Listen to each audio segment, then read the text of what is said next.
ขอให้เฮาใช้เวลาเพื่อคิดตึกตองถึงพระคำของพระเจ้าด้วยคำเทศนาในหัวข้อความเชื่อที่เอาชนะการทดลองในราชวงศ์โจซอนมีพ่อค้า2 คนได้เดินทางไปนำกันเพื่อขายสินค้าของพวกเขาพ่อค้า2 คนนี้มีอุปนิสัยที่แตกต่างกันเล็กน้อยคนหนึ่งมักจะจมส่วนอีกคนหนึ่งมักจะเบิ่งโลกในแง่ดีอยู่เสมอ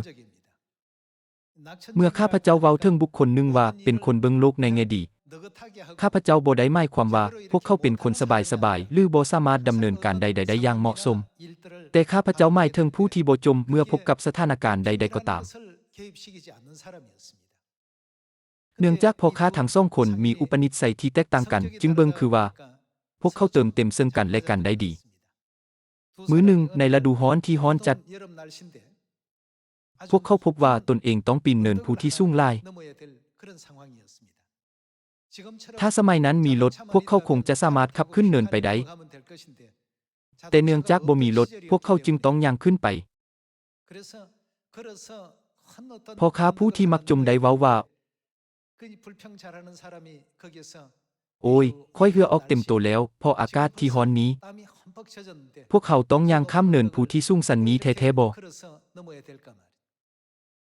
เหล่าจมเรื่องการไปหมู่บ้านที่อยู่อีกเบื้องหนึ่งของเนินภูแต่คนที่เบิ่งโลกในแง่ดีอยู่เสมอนั้นบ่ได้เบิ่งเส้นนั้นงูเจ้าเว้าหยังของเจ้าอากาศร้อนๆแบบนี้พ่อค้าคนใดจะปีนขึ้นภูนี้ไปขายสินค้าอยู่ในหมู่บ้านนั้นเนื่องจากพ่อค้าบ่ไปบ่อนนั้นถ้าพวกเขาไปพวกเขาจะสามารถขายทุกอย่างที่พวกเขาแบกไปในมื้อนี้ได้อย่างแน่นอนสภาพอากาศแบบนี้ถือเป็นพระพรสำหรับพวกเขาแท้ๆบ่แม่นบ่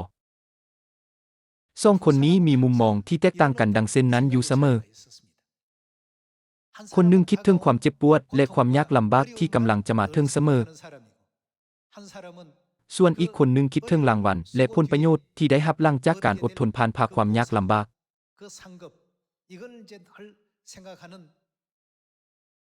เหตุผลที่ข้าพเจ้ากล่าวถึงพ่อค้า2 คนนี้กับพวกท่านในมื้อนี้ก็เพราะว่าสมาชิกครอบครัวแห่งซีโอนที่ฮักทั้งหมดก็ประสบกับการทดลองและความยากลำบากในทางแห่งความเชื่อเช่นกัน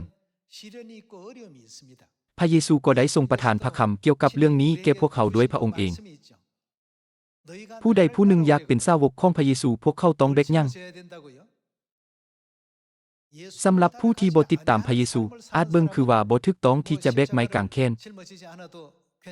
แต่ในชีวิตของพวกเขาจะต้องพบกับไม้กางเขนอย่างหลีกเลี่ยงบ่ได้เมื่อไม้กางเขนประเภทต่างๆถูกมอบให้พวกเขาถ้าพวกเขาเว้าว่าค่อยได้รับทุกทรมานดิ้นหนและทนทุกข์ย้อนไม้กางเขนนี้และเพิ่มคำจมลงไปในสถานการณ์นั้นสุดท้ายแล้วพวกเขาก็จะกลายเป็นผู้ที่ล้มเหลวแต่ผู้ที่คิดถึงรางวัลและพระพรที่จะได้รับหลังจากความทุกข์ทรมานและการเฮ็ดเวียกนักจะบ่เว้าดังเช่นนั้น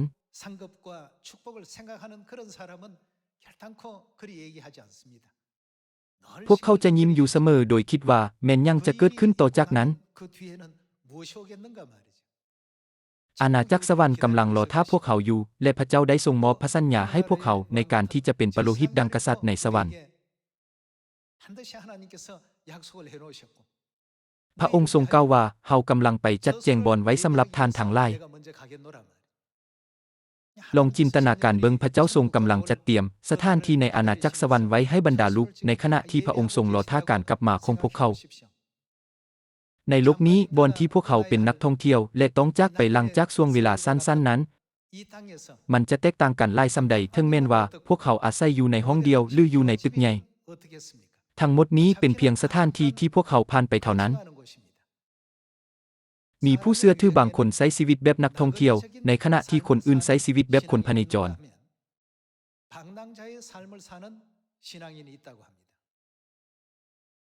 สำหรับนักท่องเที่ยวที่กำลังจะออกจากที่พักในมืออื่น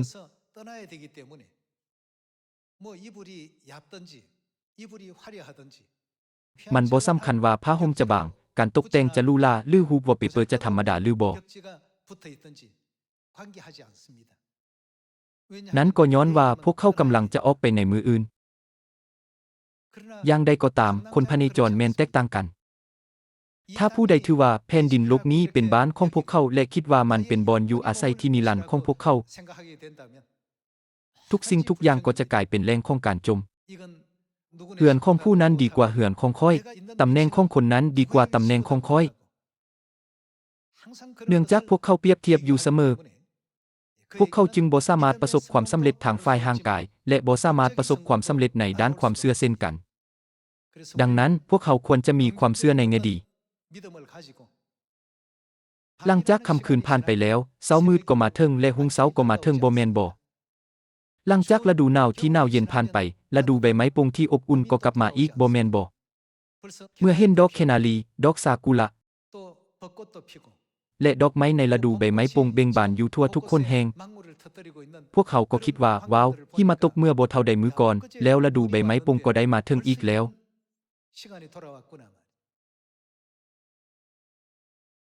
บรรดาท่านบ่มีหยังในชีวิตของพวกเขาคงอยู่ตลอดไปชีวิตของพวกเขาอยู่ในโลกนี้แม้นถูกจำกัดมันบ่เป็นนิรันดร์หรือยาวนานผู้ที่เบิ่งเวลาของพวกเขาในโลกนี้เป็นการเดินทางย่อมจะบ่จมในเรื่องใดๆ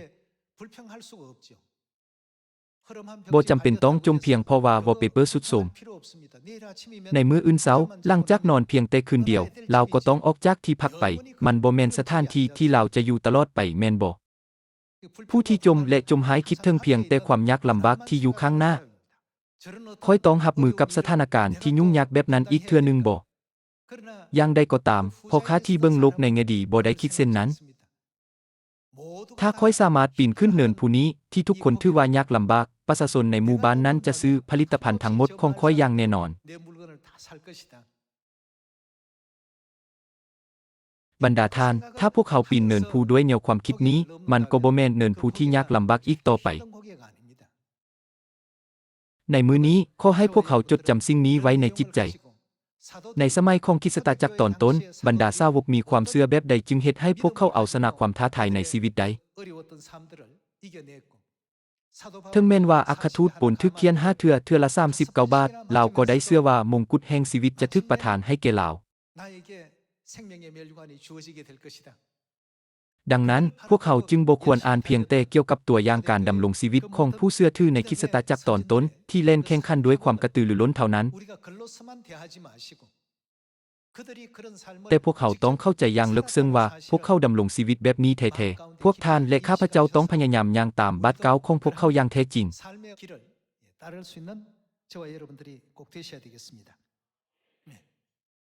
ขอให้เปิดไปในปึ้มโรมบทที่8ข้อที่5ผู้ที่ดำเนินชีวิตตามเนื้อหนังจะเบิ่งโลกนี้เป็นบ่อนอยู่อาศัยที่นิรันดร์ของพวกเขาพวกเขาบ่ได้เบิ่งชีวิตของตนเองในโลกนี้จากมุมมองเดียวกันกับคนต่างดาวที่ถูกกล่าวถึงในพระคัมภีร์ขอให้เบิ่งในโรมบทที่8ข้อที่5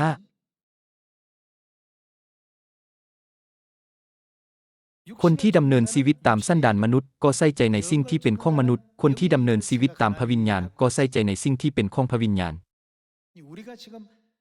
เดี๋ยวนี้พวกเขากำลังอุทิศตนให้กับคำสอนนั้นเพื่อดำเนินชีวิตฝ่ายจิตวิญญาณอย่างใดก็ตามบางครั้งเมื่อผู้ที่ดำเนินชีวิตฝ่ายจิตวิญญาณประพฤติในทางโลก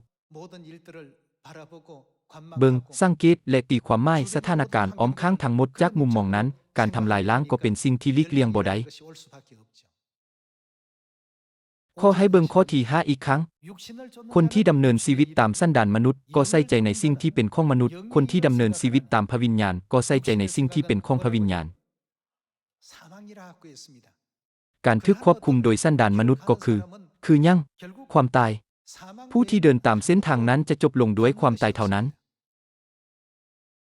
การถูกควบคุมโดยสันดานมนุษย์ก็คือความตายการถูกควบคุมโดยพระวิญญาณก็คือชีวิตและสันติสุขฉะนั้นและมนุษย์จึงกลายเป็นจะเกิดหยังขึ้นถ้าจิตใจถูกควบคุมโดยเนื้อหนังนี้แม่นการกระทำที่นำพาพวกเขาให้กลายเป็นศัตรูของพระเจ้าฉะนั้นและมนุษย์จึงกลายเป็นศัตรูของพระเจ้าเมื่อเราถูกควบคุมโดยสันดานมนุษย์ด้วยว่าเราบ่เชื่อฟังบัญญัติของพระเจ้าตามจริงแล้วเราเชื่อฟังพระบัญญัติก็บ่ได้ คนที่เชื่อฟังสันดานมนุษย์ของตนก็เป็นที่พอใจพระเจ้าบ่ได้มีคำศัพท์หนึ่งให้ไปตามล่างคำว่าบ่ได้นั้นแม่นจักเทื่อคนแบบนี้เฮ็ดให้พระเจ้าพอใจบ่ได้จักเทื่อคนที่เชื่อฟังสันดานมนุษย์ของตนก็เป็นที่พอใจพระเจ้าบ่ได้ข้อที่เก้าแต่พวกเจ้าบ่ได้ดำเนินชีวิตตามสันดานมนุษย์บ่พวกเจ้ากงกันข้ามพวกเจ้าดำเนินชีวิตตามพระวิญญาณบ่พวกเจ้าผู้ใดก็ตามที่บ่มีพระวิญญาณของพระคริสต์ก็บ่เป็นของพระองค์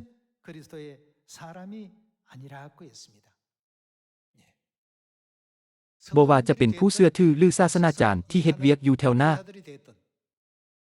ก็มีเนินภูอุปสรรคและปัจจัยต่างๆที่เฮ็ดให้ยากลำบากสำหรับพวกเขาอย่างแน่นอน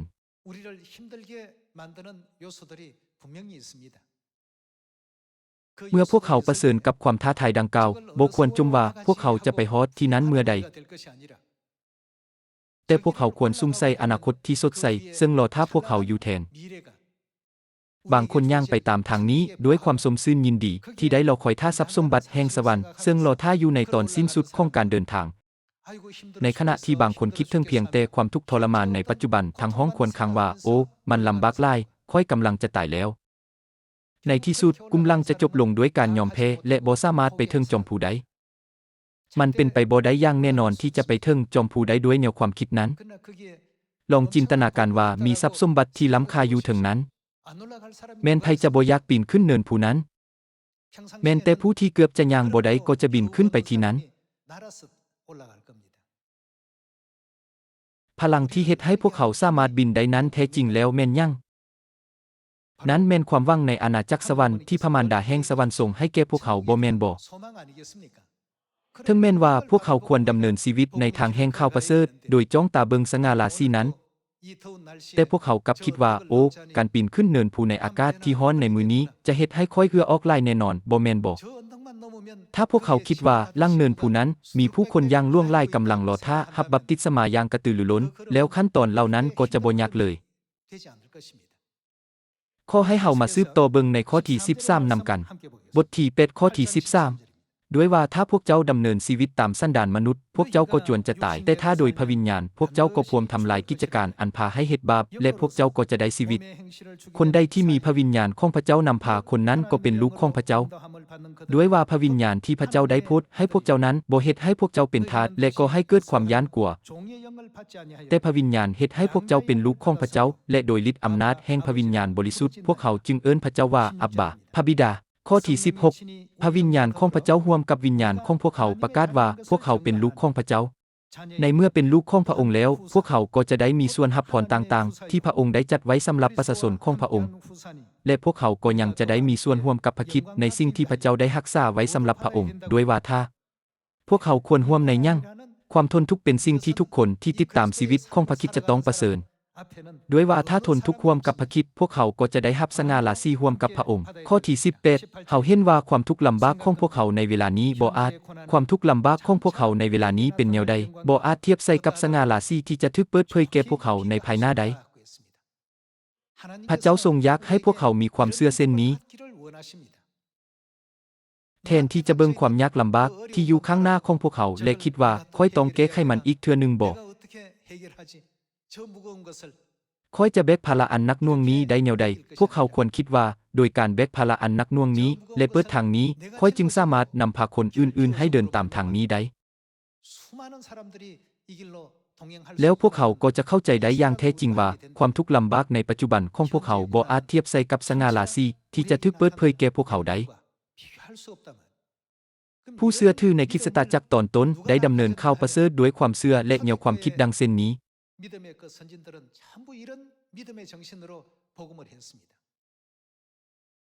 ปนทึกเขียน39 บาท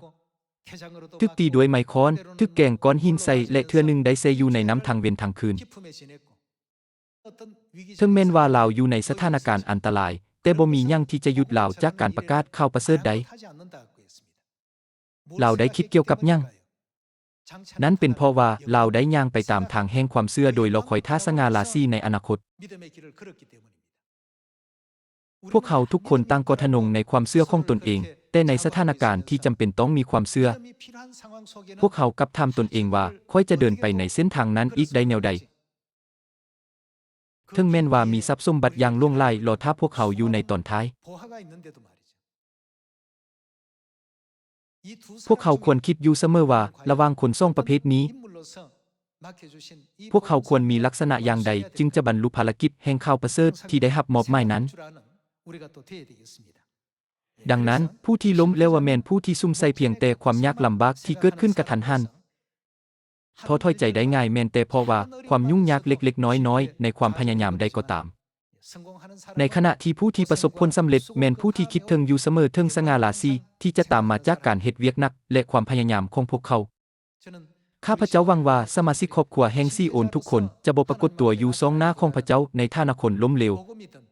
แต่พวกเขาทุกคนจะกลายเป็นผู้ที่สามารถยืนอยู่ทรงหน้าของพระเจ้าในฐานะผู้ที่มีชัยชนะอย่างภาคภูมิใจบ่ว่าจะเป็นในข่าวประเสริฐหรือเรื่องอื่นก็ตามขอให้พิจารณาเกี่ยวกับเรื่องนี้โดยย่อในประวัติศาสตร์ของอัครทูตโปลขอให้เบิ่งในซ่องโกรินโทบทที่11ข้อที่22นำกันเขาเป็นชาวเฮบเรอบ่เฮาก็เป็นคือกันเขาเป็นชนชาติอิสราเอลบ่เฮาก็เป็นคือกันเขาเป็นเชื้อสายของอับราฮัมบ่เฮาก็เป็นคือกันเขาเป็นผู้รับใช้ของพระคริสต์บ่เฮาก็เว้าดังคนเสียสติว่าเฮาก็เป็นลืนเขาอีกเฮาได้ดำเนินภารกิจหนักกว่าเฮาได้ติดคุกหลายกว่าเฮาได้ถูกเคี่ยนถูกตีหลายกว่าและเฮาเกือบตายหลายเทื่อเฮาได้ถูกพวกยิวเคี่ยน5เทื่อละ39 บาท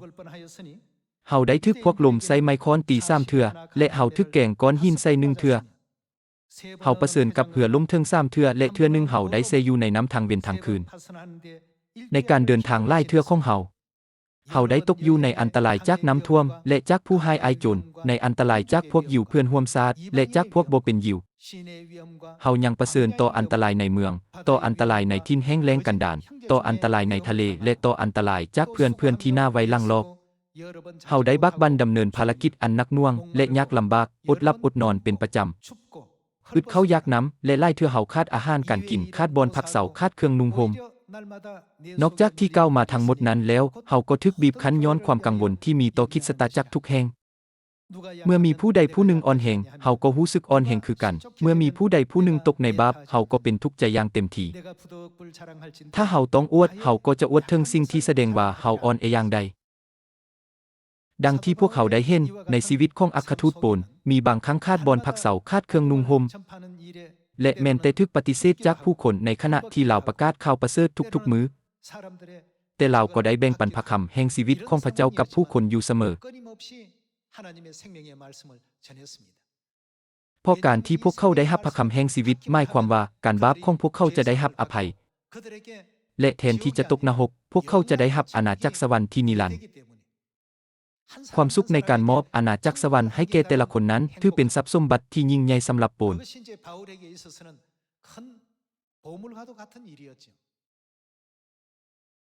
ในเฮือนครัวภรรยาของศาสนาจารย์ได้กะเกียมอาหารแซ่บๆทุกๆมื้อพะให้พร้อมอยู่เสมอสำหรับสมาชิกข้าพเจ้าฮู้ว่าสิ่งนั้นต้องใช้ความพยายามอย่างล่วงหลายเมื่ออากาศร้อนการยืนอยู่ข้างเตาไฟเป็นเรื่องที่ยากหลายเป็นพิเศษ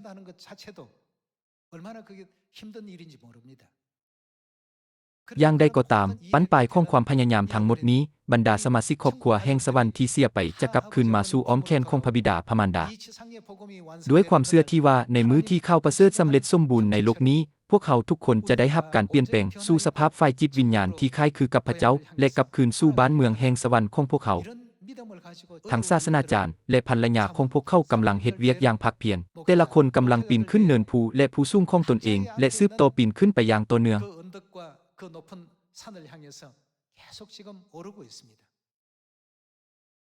เพราะมีพระพรที่พระเจ้าได้ทรงสัญญาไว้เมื่อถึงปลายทางของการปีนขึ้นไปปนจึงได้อดทนต่อการทึกเคี่ยนตี39 บาทและในท่ามกลางความหนาวเย็นเปื่อยกายและอึดหิวเราบ่เคยหยุดประกาศข่าวประเสริฐเลย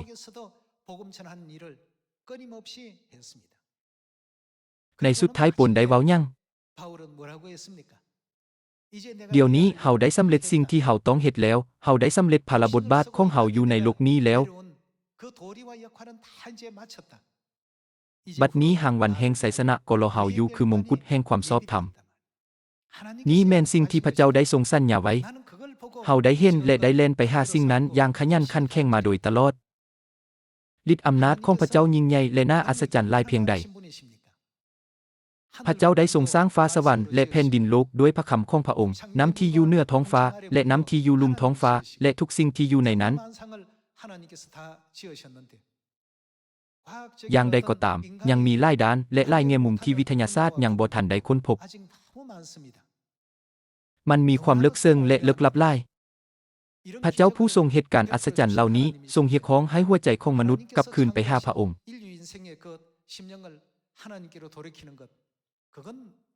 มันเป็นเวียกที่ง่ายที่สุดจากมุมมองของพระเจ้าอย่างใดก็ตามจากมุมมองของพวกเขานั้นพวกเขาเห็นว่าเวียกงานนี้แม่นยุ่งยากและท้าทายสมาชิกครอบครัวทั้งหมดของพวกเขาในซีโอนควรตั้งหน้ารอท่าอนาคตอันสง่าราศีที่พระเจ้าได้ทรงประทานให้ข้ออย่าคิดว่าค่อยจะเอาชนะผู้หน่วยนี้ได้แนวใดและซุ่มใส่เพียงแต่ความเจ็บปวดในปัจจุบันพวกเขาควรซุ่มใส่สง่าราศีและพระพรที่จะได้รับซึ่งเป็นผลของการเอาชนะมันเช่นเดียวกับโปนเปโตรและผู้เชื่อถือทั้งหมดของคริสตจักรตอนต้น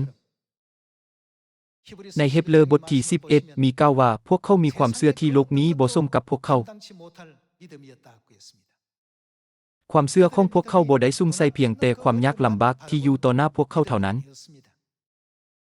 ในชีวิตประจำวันพวกเขาได้มีความหวังในพระพรและสง่าราศีที่จะได้รับหลังจากได้เอาชนะสิ่งเหล่านั้นพร้อมกับพระสัญญาของพระเจ้าซึ่งล้ำค่าหลายกว่าเพชร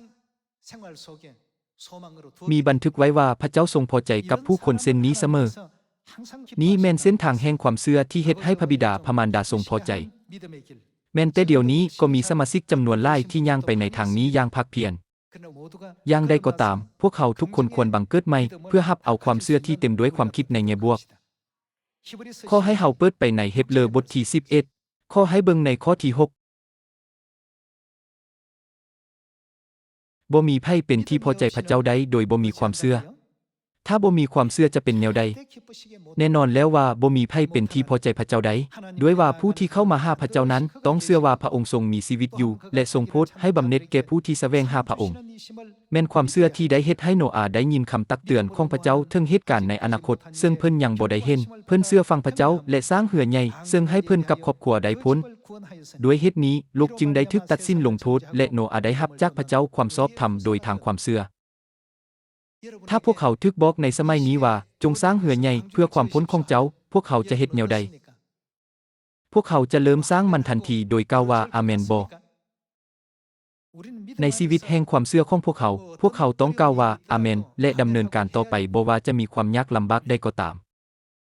อย่างใดก็ตามถ้าสถานการณ์ของโนอาห์ซึ่งพวกเขาเพียงแต่ประสบโดยผ่านหนังสือเท่านั้น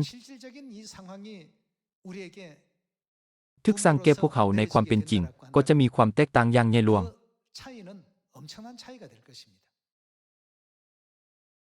อาจจะมีสมาชิกจำนวนหลายคิดว่ามันยากลำบากความคิดที่กังวลเซนค่อยจะเฮ็ดสิ่งเหล่านั้นได้แนวใดสามารถเกิดขึ้นได้นั้นแม่นสิ่งที่นักสืบสวนแยม10 คนได้คิด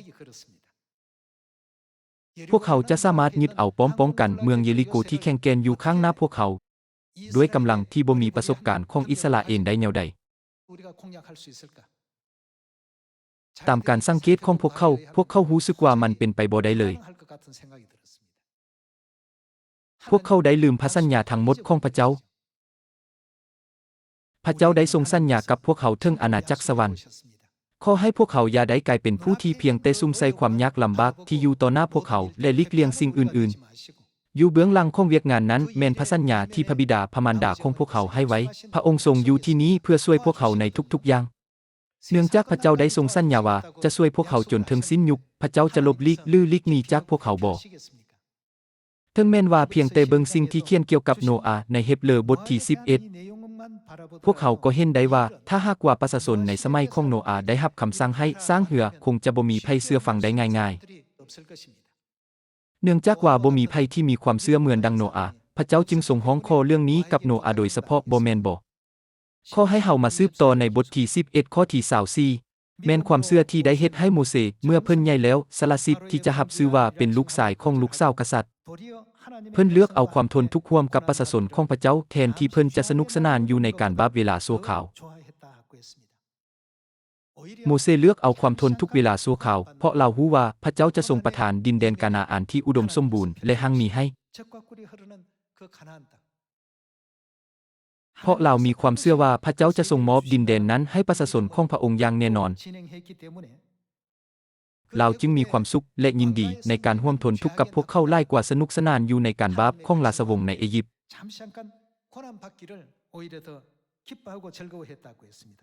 ข้อที่26เพิ่นถือนักว่าความทนทุกข์และทนอับอายอย่างพระเมสสีอานั้นก็มีค่ากว่าทรัพย์สมบัติทั้งหมดของประเทศอียิปต์ด้วยว่าเพิ่นปักตาใส่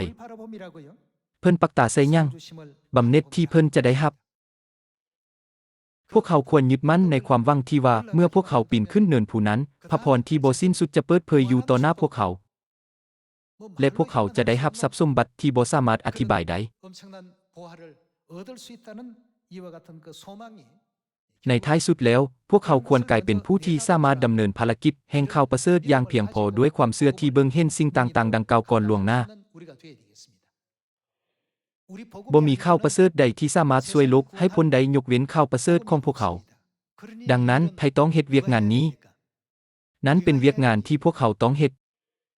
บ่จำเป็นต้องคำควรเกี่ยวกับเวียกงานที่พวกเขาต้องเฮ็ดและย้านกลัวโดยคิดว่าพวกเขาจะสามารถบรรลุเป้าหมายนี้ได้แนวใด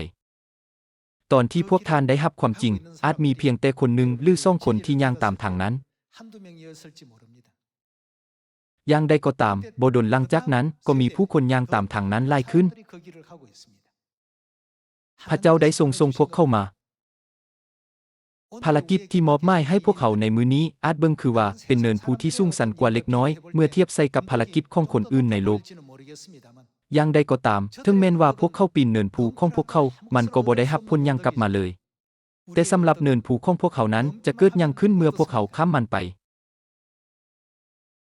สิ่งที่มนุษย์บ่เคยเห็นหรือบ่เคยยินสิ่งที่มนุษย์บ่เคยคิดว่าเป็นไปได้แม่นโลกนั้นที่พระเจ้าได้ทรงเตรียมไว้สำหรับพวกเขา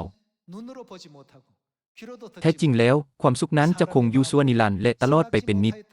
แม่นโลกดังเช่นนั้นที่ได้ทรงสัญญาไว้และประทานให้แก่พวกเขาบ่แม่นบ่ในระหว่างการเดินทางในทิ่นแห้งแล้งกันดารเป็นเวลา40ปีเป็นหยังผู้ชายสาวอิสราเอล600,000คนที่จมนำกันกับนักสืบสอดแยม10คนจึงตายไปในที่สุดพอพวกเขาได้ลืมพระสัญญาของพระเจ้าเกี่ยวกับกานาอานขอให้พวกเขาจดจำไว้พระมารดาทรงกล่าวอยู่เสมอว่าพวกเขามีความหวังในอาณาจักรสวรรค์บ่แม่นบ่อาณาจักรสวรรค์กำลังรอท่าพวกเขาอยู่บ่แม่นบ่ทุกครั้งที่พระองค์ทรงให้ถ้อยคำเหล่านี้แก่พวกเขาถ้อยคำนั้นก็ได้จะลึกอยู่ในจิตใจของข้าพเจ้าอย่างลึกซึ้งเมื่อพวกเขาคิดถึงสวรรค์สิ่งของในโลกนี้ก็บ่มีค่าหยังเลยเวลายังคงผ่านไปบ่ว่าพวกเขาจะกินหลายขึ้นหรือกินน้อยลงก็ตามขอให้เฮามาสืบต่อกวดเบิ่งพระคำที่กล่าวไว้ในเฮบเรบทที่11ในบทที่11ข้อที่32ได้บันทึกไว้ว่าเฮาจะควรกล่าวหยังอีกเด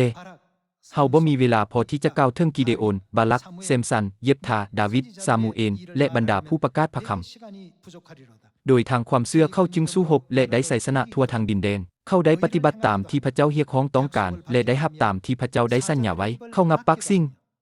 มอดไฟอันฮ้อนกาปลุกหนี้จากคนที่ใส่ดาบเพื่อฆ่าเขาถึงแม้นว่าเขาอ่อนแอแต่เขาก็กลับกลายเป็นคนเข้มแข็งเขาเป็นนักรบผู้องอาจกล้าหาญและภาพเพบรรดากองทัพของชาวต่างดาวโดยทางความเชื่อบรรดาผู้หญิงจึงได้รับพี่น้องที่ตายไปแล้วคืนสู่ชีวิตคนอื่นอีกโดยปฏิเสธที่จะรับอิสรภาพยอมตายเพราะทึกทารุณเพื่อเขาจะได้เป็นคืนมาสู่ชีวิตอันประเสริฐกว่า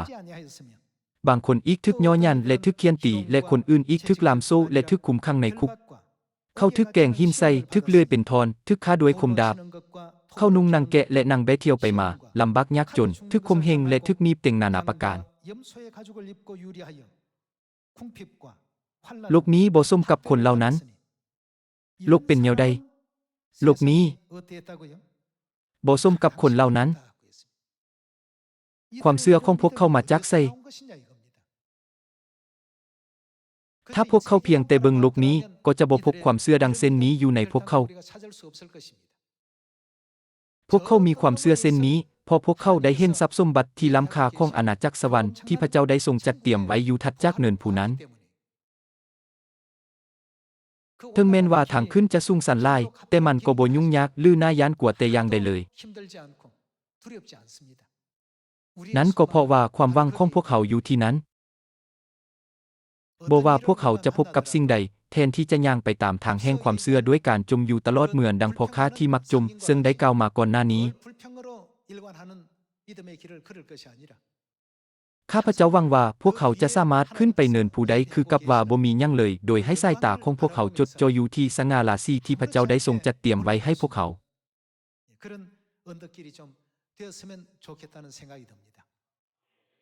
ทุกสิ่งที่พวกท่านเฮ็ดแม่นพระพรอย่างแท้จริง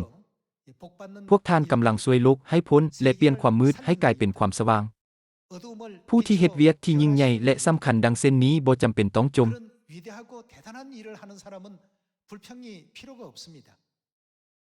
แน่นอนว่าจะต้องมีเนินภูก้อนหินที่ต่ำสะดุดและอุปสรรคต่างๆที่พวกเขาพบระหว่างทางแทนที่จะกลายเป็นคนที่จมอยู่เสมอในทุกครั้งที่ประเสริญกับสถานการณ์เช่นนี้ขอให้พวกเขายึดมั่นในพระสัญญาที่ว่าหลังจากได้อดทนต่อสิ่งทั้งหมดเหล่านี้แล้วพระบิดาพระมารดาจะทรงอนุญาตให้พวกเขาปกครองโลกที่สง่าราศีตลอดไปบอนที่บ่มีความตายความโศกเศร้าหรือความเจ็บปวดนี้แม่นพระสัญญาที่ได้ให้ไว้กับพวกเขาฉะนั้นขอให้พวกเขาเฮ็ดให้ปีนี้เป็นปีที่ดีเลิศบอนที่ซีโอนทุกแห่งสามารถนำเข้าที่สมซื่นยินดีในการสำเร็จของข้าวประเสริฐมาสู่พระมารดาแห่งสวรรค์เยรูซาเล็มใหม่พวกเขาเป็นบรรดาลูกของพระเจ้าในสมัยพระวิญญาณบริสุทธิ์โดยได้รับความสว่างแห่งพระวิญญาณบริสุทธิ์ซึ่งแห่งกากว่าความสว่างของการเสด็จมาเทื่อทำอิฐถึง7 เท่าแม้แต่ผู้ที่ได้รับเพียงแต่1/7ของประทานให้และฤทธิ์อำนาจของพระวิญญาณบริสุทธิ์ก็ได้มีความเชื่อที่สวยงามซึ่งโลกนี้บ่สมควรกับพวกเขาจะเป็นแนวใดถ้าพวกเขาเว้ากับพวกเขาว่าพวกท่านได้รับพระพรและพระคุณอย่างล่วงลายแต่เป็นอย่างความคิดของพวกท่านจึงตื้นเขินและคับแคบแบบนี้พวกเขาควรหลีกเลี่ยงการได้ยินเรื่องนี้บ่แม่นบ่